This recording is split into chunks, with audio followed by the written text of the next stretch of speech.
from any clients, or you're aware of this visa issue in Kabul that's preventing almost tens of thousands of Afghanis from coming to the U.S. because they've reached the cap? Right, absolutely. Well, so what they did is are we being recorded? Oh. Yes. Yes. Sorry. Okay, so what they did is President Trump came out with the executive order, basically he revised the first executive order, which really overstepped the bounds and prevented permanent residents from even coming in who have been here, went through the immigration process and whatnot.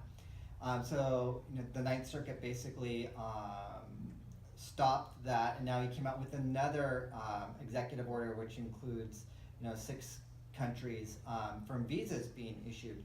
So that has temporarily also been stayed. It's probably going to go back to the Ninth Circuit, and I think this time it could actually pass. And the sad part is preventing refugees from coming in who really love this country, who are loyal to this country. A lot of them are women and children.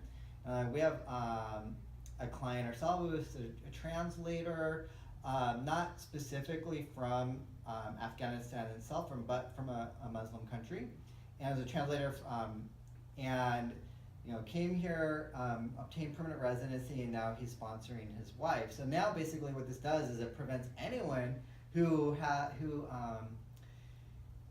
in the process, they will probably not be able to get a visa. And we also represent a lot of foreign physicians who come here and contribute to our country, the bright and the best talent that makes America so great. So those people are not going to come here, be able to come here because of this ban as well. So what we're looking at, we're not necessarily talking about the ban, we're talking about the number of visas that are issued for Afghanis who've helped U.S. troops. There was about 5,000 last year, and so now there's less than 1,400 left, but there's 15,000 Afghanis who have helped the U.S. troops that now have to wait until next year to come to the U.S. because they're not going to get a visa. There's 1,400 left. Right.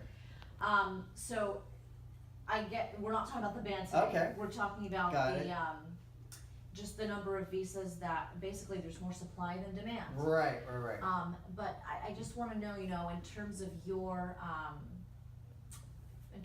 experience, what you've done and who you've represented as an immigration attorney, how important is it to for these Afghanis to leave their country because their people are calling them traitors for helping U.S. troops. So it's not safe for them to live there. Absolutely. America recognizes that, and that's why they want to give them these visas. Right. Yeah, so their life is basically, put at risk, especially when they are supporting the U.S. government. And it doesn't make sense to have this kind of, this ban, which this numerical limitation that only prevents a certain amount, and it just doesn't make sense because they are relying on, they've made a commitment to the U.S. government, they've been helping our country, and then to turn their backs on them is just simply not right, because now their lives are in danger, and we're putting their lives in danger, and they've been loyal to us. Right. Do you know anyone, have you ever worked with anyone maybe that might be in this situation in Afghanistan? I don't have anyone that I've specifically worked with in this situation, but we do work with people who are from countries where they go back, their life is in danger, and it's very serious. If they go back, they could be killed, and that's what could happen here. Do you know, does anybody that here, let me reframe the question. Do you know anybody who has expressed fear? Oh, well, we have so many clients. This basically, not just this policy, but all of the immigration policies have expressed a lot of fear, and just people are afraid. Even people who don't need to be afraid, who are permanent residents, are afraid of being deported, and it's sad. Because there's no reason that there is a reason for a lot of people to be afraid, but there's not a reason for permanent residents to be afraid. So there is a lot of fear that all of these policies have created. And in terms of this influx, there's Mhm. more supply and demand than demand. Actually, no, there's less supply, there's more demand than Right. supply. Next year, obviously, this is the number of visas that are allocated, that's Mhm. allocated by Congress, that's given yearly. Mm-hmm. So they're done for this year. Right. It starts up again, I think, either at the end of the year or at the beginning of next year. How do you think that changes things? Do you think it'll create,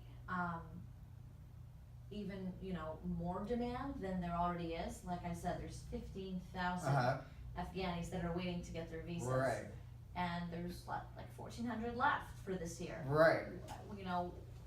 How like the magnitude of danger, do you think are they risking their lives now? I mean, they've risked their lives by Mhm. working for the US troops. Now they have to wait, I think, another couple of years, cause I believe it's 4,500 every year, 4,500 visas that they give out every year. So for 15,000, that's like another 3-4 years, right? Yeah, so I think the sad effect is in the long term, it's gonna probably, Afghanis who would be willing to help us, will probably not want to put their lives at risk.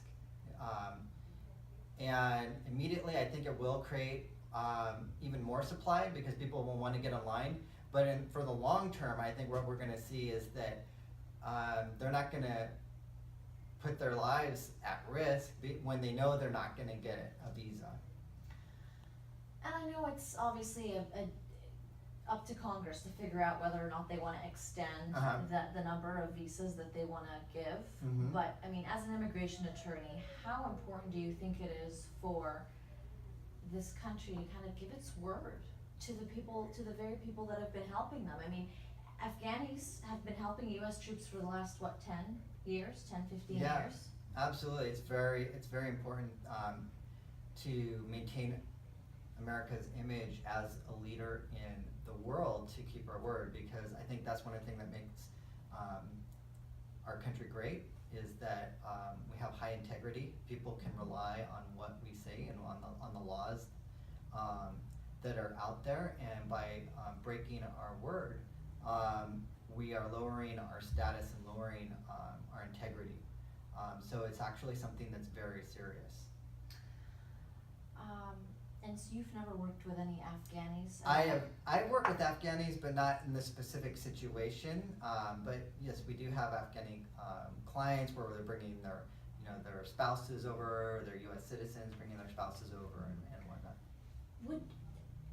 I spoke to an Afghani who, I don't know if it's accurate though, but his sister has been waiting for over 10 years to get her visa to come here. Mm-hmm. But he says that because the U.S. Embassy in Kabul is now focusing on giving out those visas to the Afghanis that helped American troops. They take priority over people that just want to immigrate.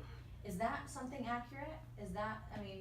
Or are they two separate? Well, programs? there's two separate issues. If you're petitioning for a brother or sister, the wait is very long, so it could be 10 plus years. And then once that you're in this, what I call a line, to just keep it simple, you're in this long line, and then after 10 plus years, you are able to go through the process and eventually get scheduled for the interview at the U.S. Embassy. So the interview appointment could be longer than normal because they're focusing on certain visas, which delays the process even more than should be. Okay, so totally different than a special immigrant visa for the Afghanis that are helping U.S. troops. Right, Okay. right. Do you have any other thoughts about, just about this issue? I mean, it's kind of been swept under the rug, Mhm. Everybody's talking about, as you know, President Trump's executive orders Right. and his bans and all the Uh-huh. immigration policies. But, and we have been focusing on the Middle East, but not necessarily Afghanistan. And this is what's happening now, that Mhm. the embassy in Kabul has halted interviews and handing out visas because of the fact that they're running out. Right. I think it's really important that we keep our word that we support the Afghanis that are supporting us, and that really will help decrease the terrorism that Trump is worried about. And vice versa, when we break our word, it makes us look very bad, and it creates ill will. And so we have an opportunity here to build goodwill. And if that's sincerely what we want to do, if we want to sincerely improve our national security, these are the things that we can do to improve our national security.